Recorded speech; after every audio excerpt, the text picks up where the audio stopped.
The winning blueprint presents.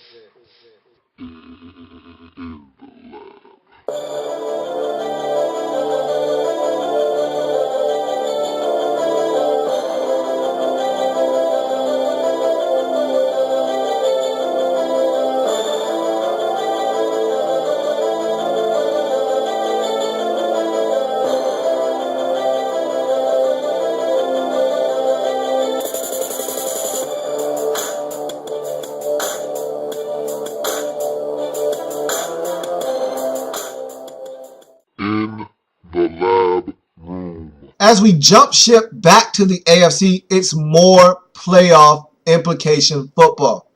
And again, when you get to week 15 of the season, there's nothing better than games that matter. And there's a lot of them on this slate in week 15. Here's another one. The Baltimore Ravens, off of their first 2-game losing streak in 3 seasons, are hosting the Denver Broncos, who is playing probably some of the best football in the National Football League. They have the biggest winning streak of any team in the league right now, riding an 8-game winning streak are the Denver Broncos. They're playing really good football. They're hot. Peyton Manning has this team believing that they are a Super Bowl contender right now, something that the Broncos haven't been able to lay claim to since the Shanahan-Elway administration in that Denver Broncos franchise. So there's reason for optimism. There's reason for hope out in Denver. Meanwhile, there's cause for concern in Baltimore. They just fired their offensive coordinator, Cam Cameron, just a week ago after losing in overtime to the Washington Redskins. And yeah, there's been some questionable decisions made by the coaching staff in Baltimore, but I don't put that on Cam Cameron. There's been some sketchy play by Joe Flacco of late, and I'm a Joe Flacco believer.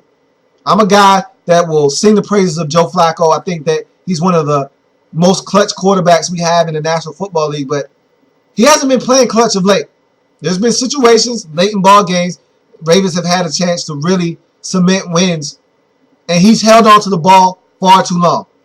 Allowed himself to be stripped, thrown interceptions, costly ones that have let teams stay in ball games and ultimately beat this Ravens football team. So now they're staring at something that they hadn't had to stare at for 3 seasons. They're in unfamiliar territory, a 2-game losing streak, something that this Ravens team hasn't seen since 2009. They've been 15-0 after a loss since 2009. But that's a remarkable and amazing feat by this Baltimore Ravens team. But that's done now. That's over with. Now they have to hit the reset button, come home against a really, really good Denver Broncos team, and find a way to win. They haven't sewn up anything. The Ravens, as it stands right now, they're not even a playoff participant right now. Of course, I'm talking about having locked anything up. They're winning their division right now. But as far as it's concerned, they're not in the postseason because they haven't clinched anything. And so they need to win. As bad as the teams behind them have played in that division, they still haven't locked up anything. They're 9-4, yet the 2 teams behind them still have an outside shot at winning this division. So the Ravens need to win. 1 win will win them the division. All they need to do is take care of their own business, and they're fine. With 2 games remaining after this game, if they are to win, they'll probably win this division. But they got to win. And it's not going to be easy against a Denver Broncos team that hasn't lost in 2 months. So they got to find a way to rev it up, eliminate the mistakes offensively, play sound enough defense against Peyton Manning and this red-hot Denver Broncos offense, and get a win. Going to be a tough task, but it's a doable one. They're at home. They might get the services of Ray Lewis back. They may not. Terrell Suggs will probably not play in this game. But it doesn't matter. They have to find a way to get it done defensively. Because we know Peyton Manning and this Denver Broncos offense, they're capable of scoring 24, 27, 30 points. They've proven that time and time again this season. They're efficient. Any team led by Peyton Manning offensively is going to be efficient. We know that for certain. This Denver Broncos team is starting to get momentum defensively, however. And that's what's making this team so dangerous down the stretch. Von Miller, Elvis Dumervil, they're starting to get pressure on the quarterback. They're starting to get to quarterbacks, force errant throws, forced turnovers, fumbling. They're starting to get to opposing QBs. And if they get to Joe Flacco, like teams have these past few weeks, and force him to turn the football over, this can be a nightmare of a game for the Baltimore Ravens. But if you're the Ravens, run Ray Rice more. Give Ray Rice the football more. I thought they've been doing a really good job of spelling him, giving Bernard Pierce an opportunity to get in the game, get his feet wet, and kind of keep Ray Rice fresh for the later stages of the game. But they're not using him in the latter stages of the game. And that's my issue with them, is your best player isn't touching the football enough come fourth quarter, come overtime. You need to be feeding Ray Rice the football down the stretch. There's a reason you were able to convert 4th and 29. And his name is Ray Rice. You need to get Ray Rice the football down the stretch more. You need to connect on those deep balls. Joe Flacco has missed a couple of deep balls of late, something that he's really not done all season. He's really been hitting the deep ball. He's been missing it of late. He has to get back to hitting that. You want to beat good teams like the Denver Broncos? When opportunities afford themselves, got to take advantage of them. Can't afford to squander opportunities to hit deep balls. Can't afford to squander opportunities to score points. You get in the red zone, got to score. Last week, they got in the red zone, they didn't score points. They had a turnover, they got close, they fumbled the football. Can't afford to have drives that are promising be ended because of a turnover. They got to get it done. I think they will. I find it hard to believe that a team like the Baltimore Ravens can lose 3 in a row. I think this Denver Broncos team has been playing hot football, but they haven't seen a team like the Baltimore Ravens in this winning streak. They've beat some good teams, don't get me wrong. But of late, they found a way to play the Raiders, the Chiefs. They found ways to play bad football teams and get wins. And that's okay. That's what you're supposed to do if you're a good team. Beat who they put in front of you. It doesn't matter if they're a good team or a sorry team. Beat them. That's what this Broncos team has done. But now they're going to play a good, hungry, desperate. That's the most important one there. Desperate Baltimore Ravens team on the road. I just don't see them going into Baltimore and giving the Ravens their 3rd consecutive loss. Everyone is really looking at this Ravens team and wondering, can they get it done? And I'm here to tell you they can and they will in this game. I have them beating the Denver Broncos in a close football game, 27-24, riding the ship for 1 week, getting their 10th win of the season, and really giving themselves a chance down the stretch to do some damage and get a high seed in the AFC playoffs. But it has to start here with a win at home against a quality opponent, a really good opponent in the Denver Broncos. 27-24, they'll be 10-4 in the season. Will the Baltimore Ravens? Meanwhile, the Denver Broncos will drop to 10-4, and this will make for an interesting dynamic down the stretch because this is a game that's going to have implications moving forward in the AFC landscape. Whoever wins this game will finish better than the other one in the AFC standings. And so this is the difference between you being a 3 seed or a 4 seed, a 2 seed or a 3 seed. This game is going to have that big of implications moving forward. This is the difference between you getting a home field game in the championship game, a first round bye, or you not getting it. So this is going to be huge. I mean, these two teams could ultimately match up against each other in the AFC championship game. Who knows? The winner of this game might be at home in that game. The winner of this game might get a first round bye. Who knows? You just have to win this game if you're both of these teams. And I think the Baltimore Ravens, being at home, having a lot of adversity right now, are going to find a way to band together and get a win. Here, we're starting to get into a stretch of games or so, maybe 1 or 2 that have playoff implications. But for the most part, we're going into a stretch here on these slate of games where you start to find teams playing against each other that have nothing but pride they're playing for. There's no playoff implications. They haven't done enough this season to warrant them being in the conversation of making the postseason. And so they're just going out and trying to win games at the end of the season.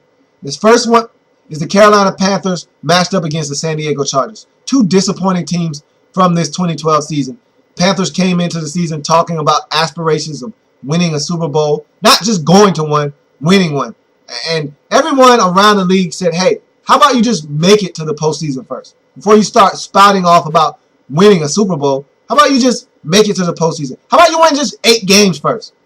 This is a team that won 6 games a season ago. Cam Newton took the NFL by storm, was really a lightning rod for this team, but they really stepped out of bounds by saying, hey, we're going to not only make the Super Bowl, but win it. Everyone has aspirations of doing that, but everyone isn't as vocal as this Carolina Panthers team was. But nonetheless, right now, this is a 4-win team. And they look across the field at an equally disappointing team in the San Diego Chargers. And they're only 1 win better. This is a 5-win Chargers football team right now. They got their 5th win last week in impressive fashion on the road against a playoff-seeking Pittsburgh Steelers team. And so that's a big win for San Diego. Doesn't matter. This is going to be a different team next year. North Turner is going to be fired. So will A.J. Smith most likely. And so they're going to be a different team. So now if you're a San Diego Chargers player, you know that this coaching staff will look different. And so you're playing for your job. Because when a new coaching staff comes in, there's no ties to the old roster. They're coming in and they're evaluating talent. They're evaluating tape. And they're looking to see who needs to remain a San Diego Charger and who needs to be shipped out. So if you're a Charger, right now, if you're a Charger player, your job is to put the best film on tape that you can. Because you're playing for a job. You're playing for your spot next year on this team's roster. And so you got to go out and play good football and get wins. And you know how I feel about the Chargers. I'm not going to say it. I say it every week. I feel that way now, but I don't have a choice in this game because I don't trust the Carolina Panthers. They're the same team like this San Diego Chargers team. You just don't know what you're getting from week to week. And they're staring at the same dynamic. Their question is a lot more up in the air than the Chargers. There's no doubt North Turner is going to be fired. They're probably going to fire Ron Rivera in Carolina. There's, an outside shot of him keeping his job. But when you get a new GM, he's going to want to bring in his own head coach. That's just how it goes. If a GM comes in and things go awry, he wants them to go awry with his guy. He doesn't want to be fired because there's a coach that was left over from the old regime and he's not getting it done. You want to have your own guy in there. Now, much like the Cleveland Browns situation, where Mike Holmgren came in and he gave a shot to Eric Mangini because they finished up so strong the season before, Ron Rivera might get a shot. But it's highly unlikely. He might just get done away with and they might start anew in Carolina. Nonetheless, he has to play ball. He has to get this team to 7-9 or 8-8 to even have a shot. They finished this season 6-10 like they did a year ago. This organization will look at that as stagnant and running in place and no improvement from last year's team, and they'll fire him. I don't know if he deserves it or not. I don't think he's that good of a coach, but I don't know if he deserves to be fired or not. But all in all, if you're the Panthers, all you can do is win. If you want to save your head coach, all you can do is win. The San Diego Chargers are past the point of no return. They can't save North Turner's job. All they can do is go out and play as good a football as they can and see if they can save their own jobs. So these are two teams fighting to save not only their coach's job, but their jobs. I just see the San Diego Chargers getting it done because they're at home. This isn't about one team's better than the other. Both of these teams aren't good football teams. But one team is at home, and so that's what I'm basing my pick off of. Not really huge logic here. Not really overly aggressive logic. I'm just going with the home team. So the San Diego Chargers are going to get it done 26-22 in a game that means absolutely nothing in the NFC or the AFC. There's just two teams looking to get a win. Chargers will be 6-8 after this game.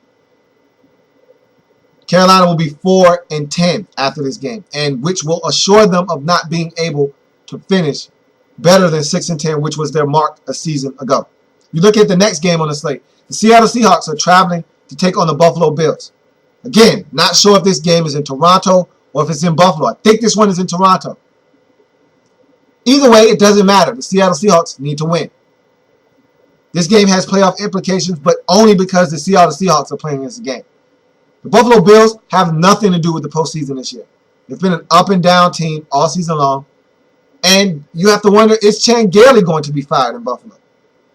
That's something that can be discussed. Either way, the Buffalo Bills have found ways to lose at home at the end of games time and time again. Last week we saw it rear its ugly head again, winning that game for the most part for the whole entire game until the last drive where they allowed Sam Bradford to take the St. Louis Rams down the field and win that football game. We saw them blow a game against Tennessee down the stretch, allowing the Titans to go down the field on the last second drive and beat them.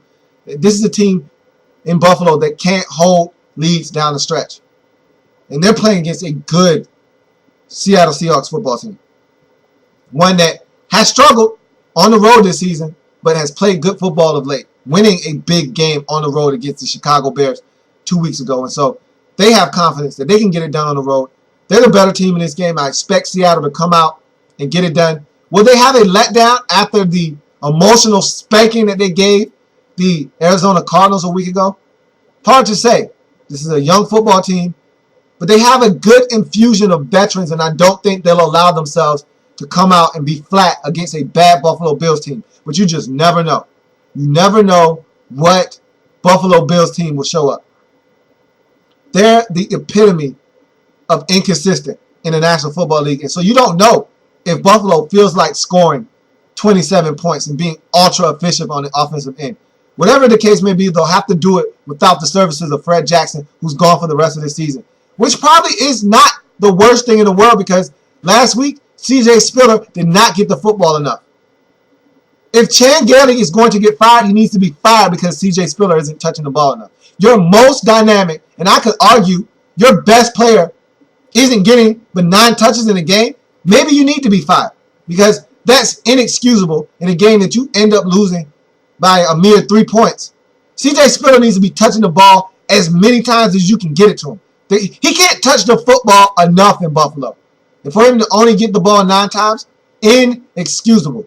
I expect C.J. Spiller to touch it early. I expect him to touch it often in this game. But it won't be enough to beat a Seattle Seahawks team that's just flat out better than this Buffalo Bills team. Seattle will get it done 28-17 on the road, getting them to 9-5 on the season. Really all but assuring them of a playoff berth if they can get a win because they go back home for the final 2 games of the season. They'll really be in the driver's seat to lock up one of those wild card berths in the NFC. Now, nothing will be certain. Nothing will be etched in stone. They wouldn't have locked anything up with a win here. But just getting this win, getting the 9 wins with 2 remaining, puts them in a good position to get to 10 wins on the season and get themselves a playoff berth in the NFC. Meanwhile, the Buffalo Bills will drop to 5-9 on the season. And if this thing doesn't end well for the Bills this season, Chan Gailey can find himself looking for another job in the NFL after being fired by this Buffalo Bills team. He has to start winning and start winning soon. He wants to save his job. This would be a season-defining win at home against Seattle. That would be a great way to start, but it's going to take more than a win against Seattle. But you need to win this game if you're a Chan Gailey, if you really want to say to the Buffalo Bills organization that, hey, I can get it done. I just need a quarterback. We'll see. You look at the next game on the slate, and here's another game. 0 playoff implications. Detroit Lions traveling to Arizona to take on the Cardinals. 2 4-win teams. 2 teams that have spiraled downward in this season. Detroit, not for the same reasons as Arizona. Arizona's the worst team in the National Football League right now. They don't have a quarterback. You don't have a quarterback, you don't have a chance. I say it every week. And they are the poster boy. They're the poster child for that exact phrase that I use every week. You don't have a quarterback, you don't have a chance. You lose 58-0 when you don't have a quarterback. And it's a shame because Ken Wisenhunt is probably going to be fired because he doesn't have a quarterback. And I don't think he should be. But when you lose 58-0, it's hard to justify you being the coach of that team. And you're going to lose 12 straight. This Cardinals team is going to lose 12 games in a row in this season. After starting 4-0, they're going to lose 12 consecutive games. We're on Cards watch right now, and they're going to lose again at home to Detroit because Detroit is better than them. Even though the record doesn't indicate that, they're a better team than this Arizona Cardinals football team. The Arizona Cardinals stink. They can't score points. They're inefficient on offense. Their quarterback situation is by far the worst in the National Football League. I can't see them finding a way to win. Even though they're home, even though the Detroit Lions aren't that good of a football team themselves, they still have Matthew Stafford. They still have Megatron. How about the Megatron? And that's good enough for them to go on the road and beat a terrible Arizona Cardinals team. I see the Lions getting it done 23-10, getting to 5-9 on the season. Meanwhile, we'll remain on Cards watch as the Cards will drop to 4-10 on the season with their 10th consecutive loss on the season. More bad football between more bad teams. Two more bad teams playing in another meaningless game on this slate. Talking about the Kansas City Chiefs traveling to Oakland to take on the Raiders. This is it for the Raiders. This is your last chance to get a win. You're a bad team. You've packed it in for this season for the most part. You're done. This is your last opportunity, a last-ditch effort to get a win. If you want to finish up the season on a 10, 11 game losing streak, by all means, have at it. This is your easiest way to do that. Because if you can't beat the Kansas City Chiefs, you can't beat anyone else the rest of the season. So if you are the Oakland Raiders, here's your shot to get off the snot right here. At home against a team you've already beaten one time in this season. They're a terrible football team. They're not good. They have a bad quarterback situation. They can't score points. Here's your opportunity. You want to win a game? Here it is. Meanwhile, if you're Kansas City, you have to be saying the same thing. This is our last chance of winning a football game. We can't beat the Oakland Raiders. We can't win. You already had a chance to beat the Raiders. You couldn't get it done. So I don't know what's going to change between then and now. You're not a better football team, that's for sure. So don't know what's changed between then and now. Maybe the fact that this is family business. You two teams know each other well. And maybe you can get a win. Again, you throw the records out the window, even though the records need to be thrown out the window for both of these teams. One team is a 2-win team, the other a 3-win team. So we're talking about two bad teams. One team's 2-11, the other's 3-10. So not good football being played by either one of these teams. But look, if you're one of these teams, you're saying to yourself, why can't we beat the other? They're not any good. So it's like looking into the mirror here. You're looking at yourself and saying, hey, you stink. I should be able to beat you. And it's pointing right back at you and saying the same thing. Who's going to get it done? Again, when it's a bad game like this between two bad teams, I do the logical thing. I go with the home team. And in this situation, it's no different. Two bad teams who've been playing bad football for about 4 or 5 weeks straight. The Chiefs having won in this stretch, the Raiders having not. So maybe the Chiefs have a little bit of an edge there by just having tasted victory more recently than the Oakland Raiders. But I don't think that matters in this game. The Raiders have already beat this Chiefs team one time this season. And I think they can beat them again. They're at home. I don't see why not. I got the Raiders getting this one done 17-13 in what will probably be one of the worst games of this slate of games. But again, it's family business. So it'll be close. But I think the Raiders will find a way to get it done 17-13. Raiders will be 4-10 after this game. The Chiefs will be 2-12 after this football game. You look at the next game on the slate. Now we're back to playoff meaningful football. The Pittsburgh Steelers travel to Dallas to take on the Cowboys in what will probably be one of the better games on the slate in Week 15. This one means a lot. I think the loser of this game, they're done. You're done. You don't win this game, hard for you to make the postseason. The Steelers probably have a better shot than the Cowboys do because the AFC is less convoluted than the NFC. In the AFC, you pretty much know of 5 participants. It's not etched in stone. It's not sealed in the AFC. Those 5 teams that I'm talking about haven't locked up anything, but for the most part, you can be assured that those 5 teams are going to make the postseason. I'm referring to Denver, Houston, New England, Baltimore, and you can go ahead and throw Indianapolis in there. I'll throw them in there as a token as well because they've already won 9 games with 3 remaining. All they have to do is win 1 of their remaining 3 and they're in. They're going to do that. So I feel like 5 teams have already all but said, hey, look, I've got my ticket to the dance. I've already paid for it. I'm going. I just got to make sure that I've made my travel preparations to make sure that I get to my destination. But I'm going. I'm going on this trip to the dance. So those teams have already said, look, I'm in. There's 1 spot remaining in the AFC. And so the Steelers, by virtue of it just being less teams battling for that last spot, have a better shot of still making it to the postseason if they lose this game. Meanwhile, the Cowboys, there's no margin for error. They have 2 ways to get into the postseason.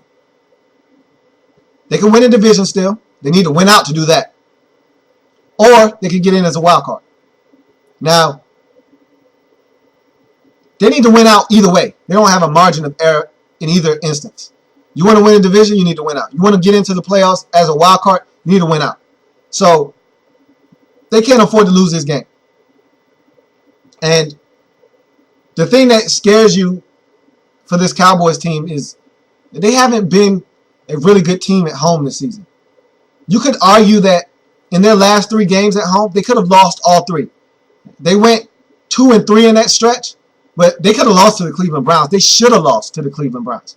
They did lose to the Redskins on Thanksgiving. They could have lost to the Philadelphia Eagles 2 weeks ago, but who saw them losing that game? No one thought they would lose that game. They did what they were supposed to do, but they struggled in that game. Defensively, they were taken advantage of by the Philadelphia Eagles. And that's the thing about the Cowboys at home. They're inconsistent at home. You don't know what Cowboys team is going to show up in Jerry's world. And so, kind of hard for you to really say, hey, they're going to get it done.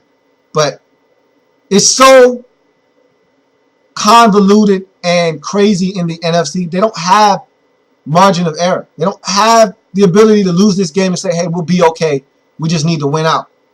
That may be the case, but if you're the Cowboys, that's not the attitude to have. You can't assume that losing this game and then winning out will still give you a shot, because there's too many teams that can win 10 games in the NFC and get in. You need to have this win so that you winning 10 games is still a possibility. You take that possibility out of the scenario, it makes your playoff chances that much slimmer. Now, right now, you're at a 45% chance of making the postseason. Of course, these are just numbers that I'm throwing out there. You're at a 45% chance of making the postseason right now. You lose this game to the Steelers on Sunday, and those chances dwindle from 45 to 25. You really make it hard on yourself to make it to the postseason. So this is a huge game. The one thing they have on their side is that they're home in this game. But I don't know what that means, because the Cowboys haven't been that good at home. They went on the road last week and got an emotional win, losing 2 teammates, one passing away, the other probably going to prison for a while because of his actions, taking the life of his teammate, Jerry Brown Jr., and Josh Brent being the driver of that car, and Jerry Brown Jr. losing his life. That was an emotional win on the road last week in Cincinnati. Again, that they should have lost. And we say that about this Cowboys team a lot. They should have lost the game, but they didn't. And if the Cowboys are lucky, we'll be saying that again come Sunday. Maybe we won't be saying that at all. Maybe we're saying the Cowboys had a dominant effort against the Pittsburgh Steelers and they got it done. But they don't care how it is or how they get to that outcome. They just want to win. And last week, they should have lost that game. They were down by 19-10 in the fourth quarter, deep into the fourth quarter, put together a furious rally, scoring the final 10 points of the game, and ultimately winning that game 20-19. And so they have a shot. The Steelers, last week, they were at home. They laid an egg against a bad San Diego Chargers team. And that's what, if you're a Steelers fan, is encouraging for you. Should be.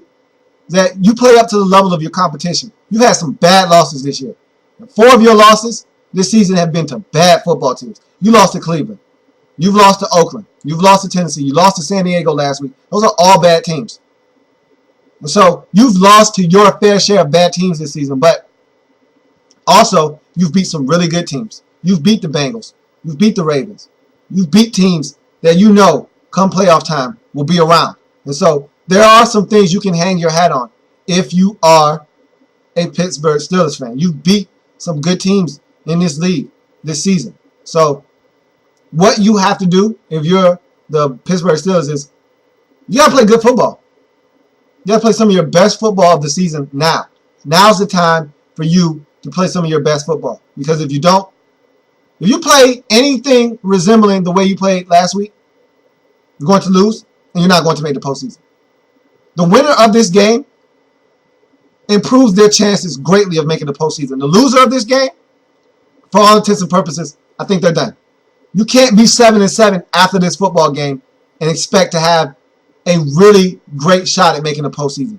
You'll still have a chance. This game doesn't eliminate anyone. But I'm telling you, if you lose this game, you're probably going to be eliminated. Because it's going to make it that much harder for you to win. The Steelers have an ounce of a shot if they lose this game, because they still have to play the team that's in front of them if they lose this game, which would be the Cincinnati Bengals. They have to play them next week at home. So they still got a chance. They beat them, they'll leapfrog them, and they'll own the season series, so finishing tied won't do. But The Cowboys, on the other hand, they go to 7-7. There are plenty of teams that will have a chance to go to 8-6 this week. There are plenty of teams that will have a chance to get 10 wins on the season. They'll no longer have the opportunity to win 10 games. They'll only be able to max out at 9, and so they'll really put themselves in a compromising position if they can't win this game. If either one of these teams start the game or play like they did a week ago, they'll lose. The Cowboys can't afford to start the game like they did last week and kind of go through the motions offensively and defensively the way they did last week against Cincinnati and think they're going to win. And vice versa, the Pittsburgh Steelers can't do that. They can't go through the motions and get off to a rough start like they did against San Diego last week and think they're going to win. If either one of the teams puts forth the effort that they had last week, they're going to lose this game. Because both of them had lackluster efforts last week. The only difference is the Cowboys were able to right the ship before it was too late and win the game. The Pittsburgh Steelers were not. So we're going to see who's the better team here. I don't trust the Dallas Cowboys. I just don't trust them. Hard for me to trust the Cowboys. They've given me every reason not to over the last 3-4 seasons in December. I just can't trust them. And even though the Cowboys are one of those teams that when you think they can't get it done, they will, I just don't trust them. I trust the Steelers more so than I do the Cowboys. So I got to go with the Steelers in this one. I tell you what, this is going to come down to whoever makes the least amount of mistakes. It's going to win the game. You make the least amount of mistakes, you're going to win this game. That's the way I feel. If Tony Romo decides to have one of those classic Tony Romo late game meltdowns, late December meltdowns, where he throws a pick at the most inopportune time, at a time when the Cowboys can least afford a turnover, they're going to lose this game. But if they take care of the football, the Cowboys will probably win this football game because they're a good enough team to get it done. Same can go for the Steelers. If they don't turn it over, they should win this game. But if they turn it over, they play anything like they did last week, where they couldn't get out their own way, where they imploded and self-destructed and gave that game away to the San Diego Chargers, they will lose this game. They will go to 7-7 on the season. They will have a less chance of making the postseason. But I think they'll get it done because I think that they're a team that knows who they are. Not sure that the Cowboys know who they are. I'm not sure that they know they can count on DeMarco Murray in that running game. I'm not sure if they know that they can lean on Des Bryant, who's dealing with a finger injury. I'm not sure if they trust their head coach, Jason Garrett, to make the right calls, get them in the right position and win the games down the stretch. I'm not sure if they know who they are.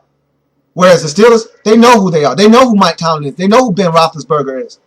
They know who their leader is. They know that they can get it done when it becomes tight in the fourth quarter.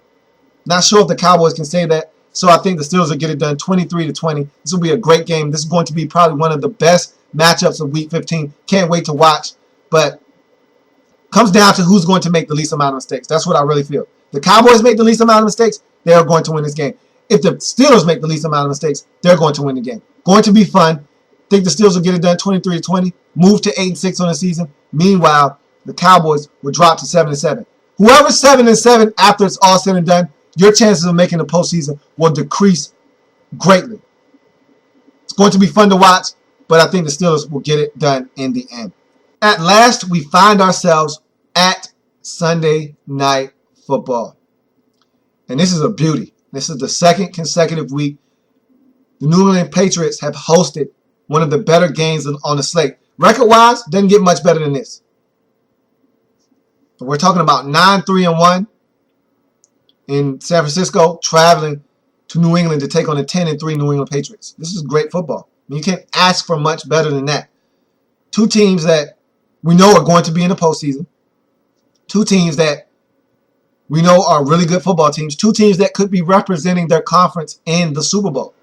These are really good football teams. And this is going to be a good game. We said that last week when the Houston Texans were going into New England.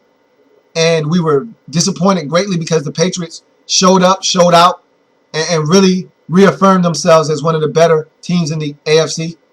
And so, will that be what happens in this game? I don't think so. I don't think so because San Francisco, they're a much better defensive team than the Houston Texans. And they may not be able to shut Tom Brady down. Many teams aren't able to. Most teams aren't. But they'll slow him down. They'll slow down the New England Patriots enough to where there won't be 42 points put up on the scoreboard. There won't be 49 points scored in this game by either team. And so I think this is going to be a good game. I just don't trust Colin Kaepernick on the road against a good New England Patriots team. That's what it all boils down to for me. What is he going to do on the road against a really good football team? This is a test for him and his San Francisco 49ers team moving forward. What do you do on the road against a good team like the New England Patriots? It's one thing to go on the road in a hostile environment like the Superdome and get a win against a bad New Orleans Saints team. It's another thing to go and lose on the road to a subpar St. Louis Rams team, but that's family business. Anything can happen in the division. Anything can happen within the family. So you let that one slide. Want to see what you do on the road against a good team, a really good team in the New England Patriots. This is going to tell us a lot about where the San Francisco 49ers are as a team moving forward in this season. They won't see many quarterbacks like Tom Brady for the rest of the season. Even in the playoffs in the NFC, you won't see many quarterbacks that are surgical like Tom Brady that can pick you apart. But they need to know that they can get it done anywhere, any venue, against any team. You want to show us that? Here's the stage to do so. Going to be a huge game. Look forward to watching it. But I don't go against Tom Brady and the New England Patriots at home in December. I just don't do it. It's not a smart move. And I've said it before and I'll say it again. I said it last week on the program. This New England Patriots team, they have the uncanny ability to take advantage of mistakes. You make mistakes, you turn the football over. Oh, expect to give up points, and not just any points, touchdowns. They've blown teams out. They average over 30 points for a reason. Because if you make a mistake, if you turn the football over, they're waiting in the wings to take advantage. Ask the Jets, who got 49 points put on their head, 48 points put on their head on Thanksgiving, what mistakes can do to you against the Patriots. Ask the Colts, who got 59 points put on their head for their troubles turning the football over against this Patriots team. Ask the Texans what turnovers can do for you against this Patriots team. You can't turn the football over against New England and expect good results. Unlike any team in the league, you turn it over against them, you're going to pay, and you're going to pay in the way of touchdowns. Brady tried field goals earlier in the season. Stephen Gostkowski let him down too many times. He's went that route. He doesn't like it. He's scoring touchdowns now. And if you give him the opportunity to score touchdowns via a turnover, bad defense, or giving it up on special teams and giving them good field position, Brady's going to make you pay. San Francisco has to do a good job of taking care of the football. For the most part this season, they've done just that. This isn't the week to decide that you want to turn it over. You do that, we're going to find ourselves in another laugher in a game that's supposed to be good. But I don't see that happen. See the San Francisco 49ers buckling down, making this a good competitive football game. But I don't go against Brady. I don't go against Brady. I don't go against Belichick in December. It just isn't smart. It isn't good for business.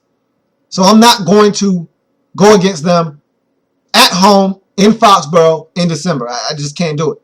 And so I have the Patriots getting it done 26-20. This is going to be a fabulous game, one that has implications in both conferences for playoffs in terms of seeding. But these are two good football teams that, whether they win or lose, aren't going to be affected mentally either way. I think they're both going to come out of this game thinking that we just played a good team, and whether they win or lose, if we can play with this type of team in the NFL, we've got a good shot. But I just see the Patriots getting it done at home. And so that's a touchdown. Go ahead and throw it up. That's going to do it for the Week 15 slate in terms of the Sunday games. Of course, there's one more game on Monday night. We'll get to that on Monday. But this is a big weekend in the National Football League. You know, a lot of games that mean something in Week 15 in the playoff race in both conferences. And so keep your eyes peeled for the action that's going on Sunday. We're coming down the stretch now. In case you haven't noticed, this thing is about to be over here shortly. If your team doesn't make the postseason, you got 3 weeks left of football. This is it. You've got this game and then 2 more to follow, and that's it. Your season for your team is over. You get some postseason action, and then it's done. And so then we'll be going through the dark days of the winter into the spring and the long summer before we get more football. So enjoy it is what I'm trying to say to you. Enjoy this last stretch of football, because before you know it, it'll be over, and you'll be trying to find something to do, something to fill your Sundays.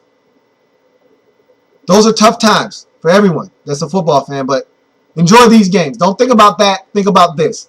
Enjoy the rest of these games, and it should be fun. It's a lot of good football this week. I mean, a lot of good teams squaring off against each other. I mean, how about, the Giants and the Falcons squaring off against each other? What about the Denver Broncos and the Ravens? What about the Steelers and the Dallas Cowboys? I mean, these are some good matchups this week. Colts, Texans. I mean, some really good teams. Patriots, 49ers. Good games all over. A lot of good football. And so I'll be glued to the television, as should you. We'll come back on Monday and discuss it all. It's going to be great. I can't wait. And I thank you for joining me on the program today. There's many ways to contact the show. You know how it goes. It's Friday. It's been a long episode. I don't feel like getting into all of that. There's YouTube. There's Twitter. There's Facebook. There's the inbox. All of them are in the lab room. You type in the lab room, you'll find me. That's the key. And so I thank you for joining me today. Want to see you back here, same time, same place. And as always, take care of yourself. Enjoy the football. Have a good one. We'll come back and talk about it all on Monday. Should be fun. Enjoy it. Have a good one.